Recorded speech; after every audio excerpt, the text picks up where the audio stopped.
ಗೃಹಲಕ್ಷ್ಮಿ ಯೋಜನೆಯ ಮೂಲಕ ಪ್ರತಿ ತಿಂಗಳು 2,200 ರೂಪಾಯಿ ಹಣವನ್ನು ಪಡಿತಕ್ಕಂತಹ ಮಹಿಳೆಯರಿಗೆ ಇದೀಗ ರಾಜ್ಯ ಸರ್ಕಾರದ ಕಡೆಯಿಂದ ಒಂದು ಮಹತ್ವದ ಮಾಹಿತಿಯನ್ನು ತಿಳಿಸಲಾಗಿದೆ.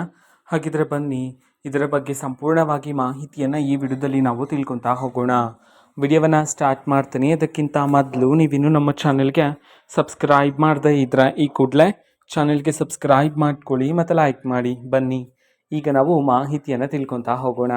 ಹೌದು, ಈಗ ರಾಜ್ಯ ಸರ್ಕಾರದ ಕಡೆಯಿಂದ ಗೃಹಲಕ್ಷ್ಮಿ ಯೋಜನೆಗೆ ಸಂಬಂಧಪಟ್ಟಂತೆ ಒಂದು ಮಾಹಿತಿಯನ್ನು ತಿಳಿಸಿರ್ತಕ್ಕಂಥದ್ದು. ಅದು ಏನಂತಂದ್ರೆ, ಈಗ ಮಹಿಳೆಯರೆಲ್ಲ ಗೃಹಲಕ್ಷ್ಮಿ ಯೋಜನೆಗೆ ಸಂಬಂಧಪಟ್ಟಂತೆ KYC ಮಾಡಿಸ್ಬೇಕು ಅಂತ ಹೇಳಿ ಕರ್ನಾಟಕ ಒನ್, ಗ್ರಾಮ ಒನ್, ಬೆಂಗಳೂರು ಒನ್ ಹತ್ರ ಹೋಗಿ KYC ಮಾಡಲಾಗ್ತಿದೆ ಅಂತ ಹೇಳಿ ಮಾಹಿತಿಯನ್ನು ತಿಳಿಸಲಾಗಿದೆಯಂತೆ.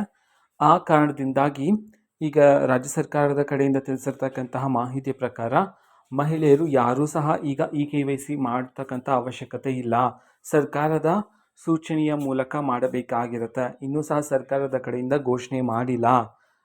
ಅಟ್ ಪ್ರೆಸೆಂಟ್ ಯಾವುದೇ ರೀತಿ ನೀವು KYC ಮಾಡೋ ರೀತಿ ಇಲ್ಲ. ಈ ಹಿಂದೆ ಯಾವ ರೀತಿ ನಿಮ್ಮ ಖಾತೆಗೆ ಗೃಹಲಕ್ಷ್ಮಿ ಯೋಜನೆ ಹಣ ಬರ್ತಿತ್ತೋ ಅದೇ ರೀತಿ ಬರುತ್ತೆ. ಬಟ್ KYC ಅನ್ನೋದು ಈಗ ಬೇಡ, KYCನ ಮಾಡಿಸ್ಬೇಡಿ ಅಂತ ಹೇಳಿ ಸರ್ಕಾರದ ಕಡೆಯಿಂದ ಮಾಹಿತಿಯನ್ನಾದರೆ ತಿಳಿಸಿರ್ತಕ್ಕಂಥದ್ದು. ಓಕೆನಾ? ಸೊ ಇದು ಇವತ್ತಿನ ಒಂದು ವಿಡಿಯೋ. ಇದೇ ರೀತಿ ಇನ್ನು ಹಲವಾರು ಯೋಜನೆಗಳಿಗೆ ಸಂಬಂಧಪಟ್ಟಂತೆ ಮಾಹಿತಿ ಬಂದ ನಂತರ ಆದಷ್ಟು ಬೇಗ ನಾನು ನಿಮಗೆ ಇನ್ಫಾರ್ಮೇಷನನ್ನು ತಿಳಿಸ್ತೀನಿ.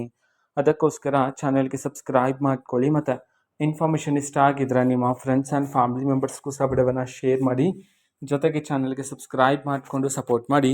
So thank you, bye.